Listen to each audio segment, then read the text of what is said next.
I'm here this afternoon with Paul Goss, is the way you pronounce it, right? Gass? Correct.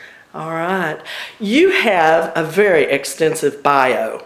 May I ask you to introduce yourself to our audience? Absolutely. I've got 30 years in the United States Army. I started out as enlisted, became an officer a few years later. Okay. I've done 10 years on active duty straight, and then got myself into the reserves.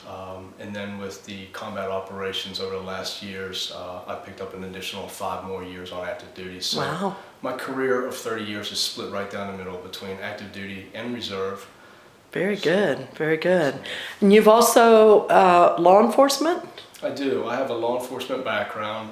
It was abbreviated from 2006 to 2012. But of those 6 years, I spent 3 of them at a premier training center, a group of guys by the name of Alert up in San Marcos, Texas, who focus on actually training first responders across the United States on active shooter. Those guys are just the cream of the cream, just an amazing bunch of individuals up there. And their program is really what I got tracked into. I never walked a beat, I never did patrol, I never did traffic. I just walked right into that out of the military and started working up there with those guys for 3 years. And then had to break contact. I ended up going into Haiti after the earthquake and worked with the U.S. Embassy and USAID for 6 months in Haiti with recovery operations. Wow, a lot of diversification. You said a word that we are one day out from the shooting in Oregon. Active shooter, you said that. Under the purpose of us being together this afternoon is a particular program that you have developed, and I would love for you to share with my audience what it's all about. Absolutely. Those years that I was with Alert, although we were training first responders, I began to realize that unless a first responder is truly there, the majority of the people that are involved, involuntarily involved in these active shooters, don't have the skills, the techniques, the tools to save their own lives or the lives of others. Or even how to think through the situation, I would guess, because they would be caught so off guard. Absolutely. So in that time, I began to, as we instructed across the United States, I began to see over and over again that what I like to define as the first responders for our children in these schools are the teachers and the staff.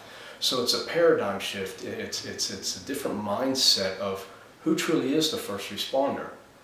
When I look at my children and I send them off to school, I see the first responders are their teachers, their staff members, the people manning the front desks.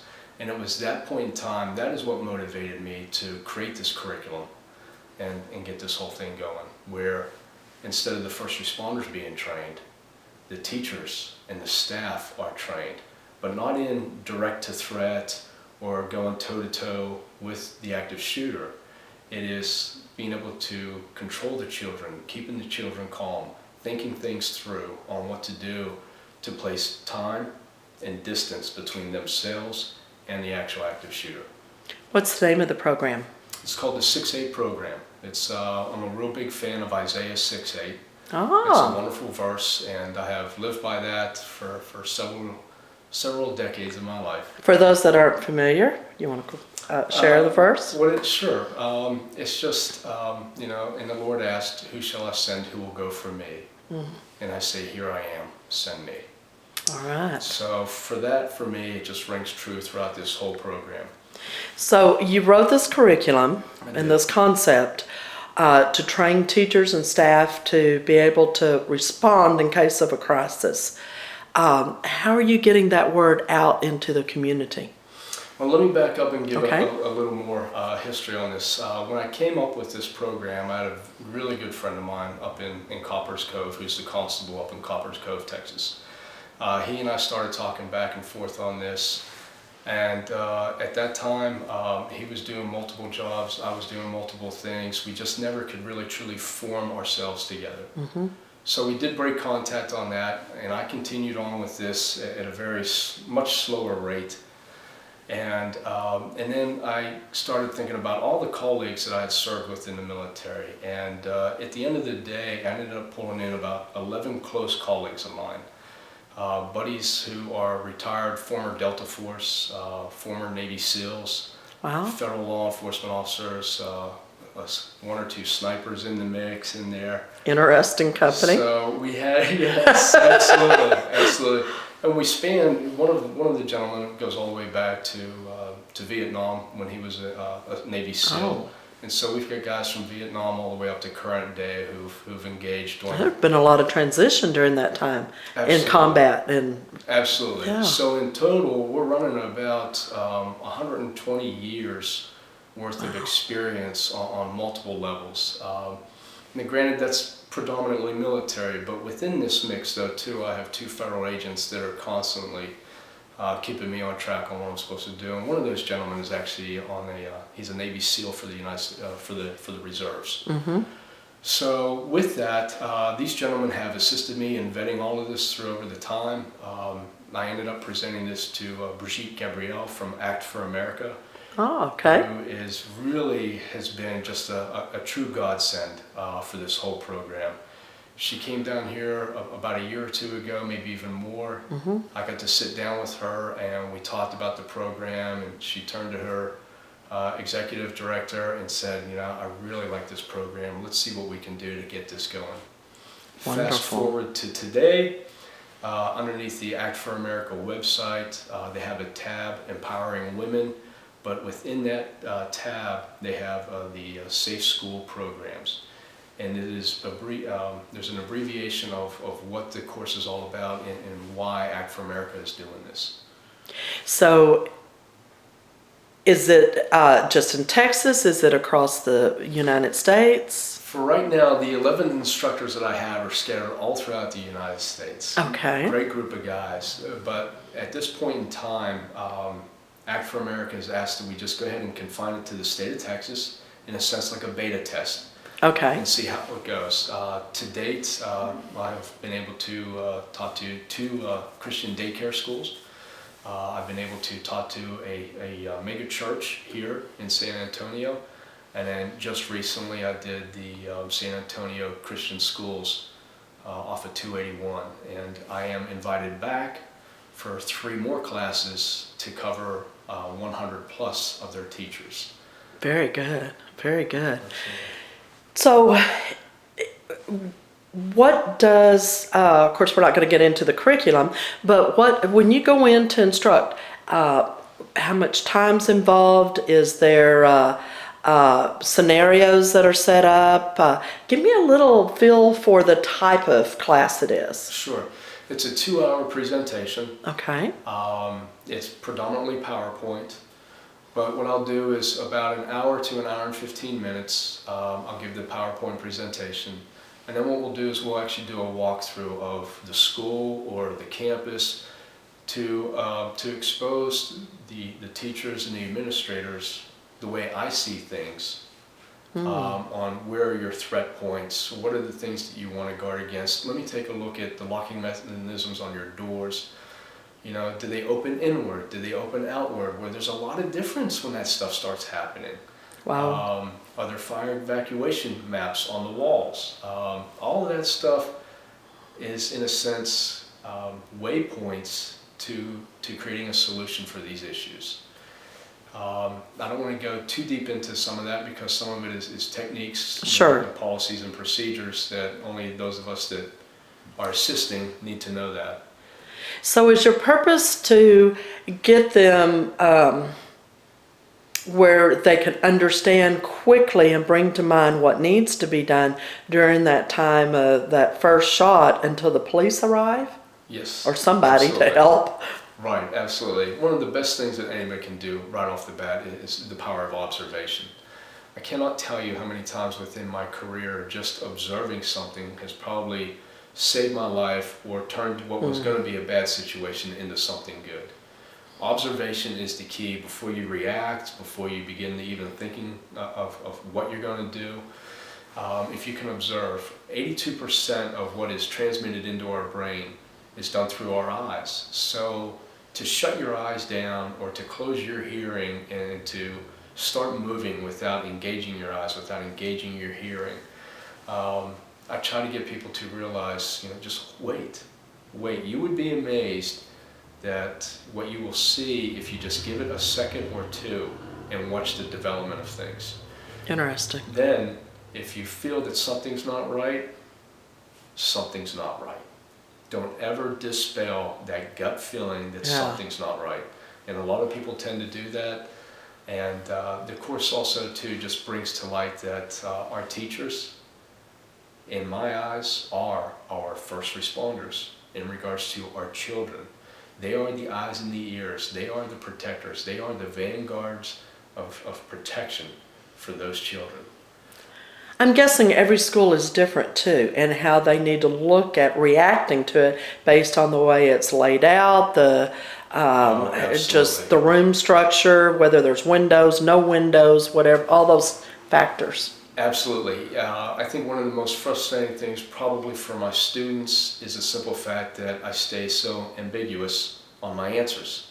I have to. I cannot confine the students that are in the class to think a certain way all the time. Because what might be a left-hand turn out the door for a fire alarm is a deadly left-hand turn when it calls for an active shooter situation. So it's ambiguous, it's flexible. It is sometimes probably a little frustrating for them because I do not give them the cookie cutter answer. Because as you stated, Kat, all schools are laid out differently. Yeah. There are currently standard operating procedures that the schools already have. Hopefully. Hopefully. I don't want to come in there and just shake your world and the foundation down upon which you built, but at the same time, I want to bring to light, I need you to think before you react, and I need you to lay this out. I'll tell you that the first round that cracks over your head, you're going to do crazy things that you would have never thought you would have done. But if you train your mind to a certain degree to be prepared, you would be amazed at what you can get through in life. Now, you mentioned something a moment ago having to do with being aware, and you're checking that gut check and all of that. Do you think the day is going, or I guess we're here actually today, where we at all times, when we're outside of the safety of our home, need to be very aware of what's going on around us? It's not the world we grew up in. It is not. It is not. Vigilance is just a 24-hour stance that you have to take within your life. It's a shame. As a Christian, I would never want my children to have to live the way that I've had to live over the last 30 years in the military. And then just to watch it grow now within the continental United States. Yeah. Those outside influences, ISIS, Al-Qaeda, all of them. I mean, it just, and then of course, unfortunately, homegrown. That's what's really scary now. It is. Besides who may have already come across our border, or those that are just deciding I can copycat and do it too. Absolutely. Yeah. Absolutely. What is your best advice when you're in a public setting, a restaurant or wherever? What kind of things should we be more observant of? Behavior is a telltale sign of anybody. I mean, if people are looking constantly nervous, if they're fidgeting, if they look like they are repetitively talking to themselves, if they are pacing, something doesn't look right. If you look at somebody in the eyes, in some cultures it's unacceptable to look at somebody in the eyes. Then some cultures will immediately drop their eyes and not look at you. You have to be careful, because that's not a telltale sign on one half, but however on another half it is a telltale sign. Yeah. So again, I have to give back an ambiguous answer. Awareness, observation, and vigilance will get you through more things than you can ever truly imagine. And it's that state of mind where you have to be prepared. Yeah. Do you think one of the culprits today might be our cell phones that we're always focused on? Absolutely. And totally oblivious Absolutely. to the world? Absolutely. It is. It's not a mark on the E generation, the electronic generation, as I so refer to them. But this world is so contained, so small, and there's so much that's going on out and about you that to observe this world and think that this is your world, this is one of the problems that we're finding ourselves. People are not seeing things develop around them, and unfortunately it turns to be disastrous. Yeah, absolutely. Anything else in particular that you would like to share? Well, I'm just most appreciative of Brigitte Gabriel, who's been a very good friend of mine for several years now with ACT for America. It was pretty amazing. Brigitte's first book, put out several years ago, was in with the office that I was at up at Alert. And we would always talk about Brigitte, and boy, she's got it, she's spot on with all of this. And one day, I'm up in Norfolk, Virginia for the military. I'm flying back home. I have to sit beside this young lady, and she's very attractive. And I'm sitting there, and she's like, "So, what do you do?" And I'm just like, "Oh boy, here we go." So as I'm sitting there, we're just making small talk. About 10 to 15 minutes go by, and then all of a sudden it dawns on me that my buddy's desk back at Alert had Brigitte's first book. So then all of a sudden I realized, oh my goodness, I am sitting beside none other than Brigitte Gabriel. Oh, serious? And from that moment on, for the next 3+ hours, we laughed and laughed and laughed and had a great time and have become best of friends. So, oh, wow. What an amazing. Sounds like a God seed assignment. It was definitely a God assignment. Yeah. And so it was wonderful, and just the simple fact that to be taken under their wing and to be allowed to do this. I mean, they are seeding this whole thing. They have set aside $10,000 for me to go school to school so that none of the schools incur any costs on this. I can literally go to a school, show this curriculum, and say one of the best things going is that you do not have to pay for it. I log in the names of the attendees, the critiques, and I send it up to Act for America, and then they take care of it. So it's them in behind this with the power that they have with their members, and the simple fact that now it's on their site and they advertise that. There's not a lot of grassroots agencies that are doing this. Yeah. And for her to step out like this and to do this for me, and for Kelly Cook, who's just been a huge advocate in helping me get this going, and then of course Roy White. When planets align, they're aligned. And those three individuals in my life have clearly aligned this for me, so I'm most appreciative for this. You said Texas is the beta test. It is. What's the length of time on that, or is it just you're just focused here for a season, or? Well, I think we're getting to it. We've watched, unfortunate, an uptick in school shootings. Each and every time I give a class, it just drives home to what happens, and the critiques that are coming in are just calling for more and more and more training. So I can only speculate that sometime in the very near future that we will be pushing outside the borders of Texas and hopefully taking this nationally. I know I've got the cadre that are ready to do it. I hope they're not too scary to a lot of people. They're a great bunch of guys. I bet. But they're ready to serve the nation yet again in another capacity. Oh yeah. Well, Texas, I don't even have a clue how many schools and universities. Oh, absolutely. And your private schools, Christian schools, etc., that we have just in Texas. Yes. That would take a lifetime to do all of that. It would. It absolutely would. Yeah. So, and one of the best things too about training is obviously redundancy. I mean, that's what really drives home the point of learning things.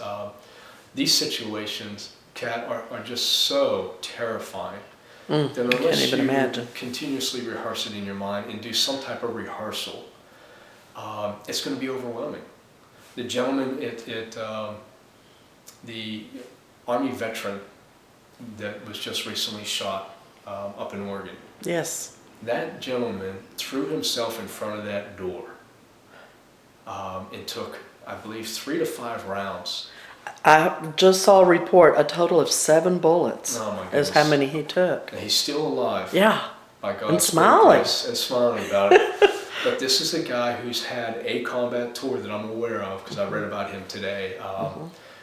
But he, somewhere in his life, he has conditioned himself. When you listen to the way his aunt speaks of him, she says, I'm not surprised that he would do something heroic. Yeah, yeah. So it's a mindset. It is a way of life. He's going to protect. He's a protector. He is. We all need to become better protectors. Yes, we do. Because we never know when we might be called upon to Absolutely. catch a bullet. Absolutely. Until we turn this around in this country, for sure. Absolutely. If somebody wants more information, do you have a website? Is there an email? What kind of contact information? Well, because of, unfortunately, everything that has been going on with the internet, I've shut a few things down. I know we've been getting probed. Just this past week, I've had 2 service members within my unit whose information's been released to ISIS. So there's some poking and some probing that's going on electronically. So we've kind of quieted things down a little bit. But you know, if somebody would like to get in touch with me, I would just tell you to email me at rangergass, RANGERGASS, Okay. at hotmail.com. Okay. And I would be more than happy to get in touch with you and see if we can develop something. All right, very good. I would love, based on what's going on in our communities, we've got to be prepared. This isn't the kind of thing that we do after a tragedy. It needs to be done before. So I would love to see communities throughout the state of Texas begin touching base, booking that time, and keeping you so busy, and where you can bring in all your guys and we can have a tremendous impact here. I hope so too. I hope so too. That the proactive approach is the only way that you're going to successfully or even survive it. If you are reactive, Kat, it's too much to take on, and you'll probably not fare well. How often, a final thought, you mentioned it's important to kind of keep that training fresh, I guess. Mm-hmm. How often do you think somebody needs to potentially go through a program like this to be prepared? Well, I would love to see individuals go through it 2 and 3 times a year. To be honest with you, in particular our school teachers, I would love to see them actually have to do it at the beginning of each semester.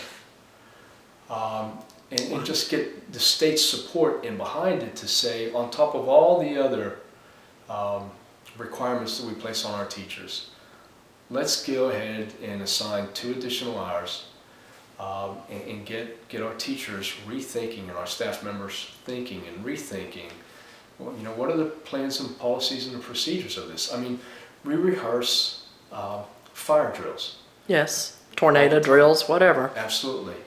We've reached a point culturally where active shooters are now becoming more and more. Yeah. So why do we not then proactively hit this, so to say, with an actual drill? Well, along that line, do you think at some point the training and the need, of course, teachers and staff first, but do you think there needs to be some kind of a drill and training for even the students, unfortunately, today? I do, but also one of my concerns is that's literally one of these double-edged sword things. We find a preponderance of our active shooters are our students. I just was thinking that. There's this conundrum that you are definitely in when you talk about, well, how far reaching is our training and how close hold do we keep it? And these are things that need to be talked out in open forums within the schools. I mean, they need to set that. A guy like myself shouldn't come in and say, you know, this is the way it should be, this is the way it needs to be done. No, absolutely not. I'm not the know-all, end-all, or be-all. Mm-hmm. But with my training and my years of experience, I've got some ideas. Think about this. Here is a tool that you may never have had in your toolbox. But I'm not going to tell you when to use it, and I'm not going to tell you how to use it. But it's a tool. You know, we have also the bomb threats that are normally right beside telephones. Yeah. As a quick reference. Well, why not another quick reference? And then, just look at this once a week, once a month. Just look at this to just rehearse in your mind, what am I to do? It's different for the second grade teacher compared to the senior or the 12th grade teacher. Mm-hmm. The 12th graders, you start to have an ability for them to defend themselves, but with second graders, all eyes are on you. Yeah. Are you ready for that? And I don't say that, Kat, to scare people, because I don't want a mass exit of teachers. I clearly don't want to, I'm sorry if that's what, I don't want that being conveyed. No, I wasn't getting that feeling. But unfortunately... Just takes them up a notch, there being that protector. It does. Yeah. It really, really does. Yeah. It really does. Yeah. Well, there's a lot, unfortunately, that we're going to have to deal with in this area. Yes. I think for many years to come. And I'm appreciative that someone such as yourself put a program together and is ready, willing, and able to train absolutely. and get people prepared for, God forbid, the worst of the worst to come into reality for them. I appreciate your time so much today. Thank you so much, Yeah, Colonel. thank you. And I will put your email address on the video so people will have it, and hopefully you'll start getting some contacts. That's awesome. Kat, thank you so much. Yeah, thank you. Appreciate it.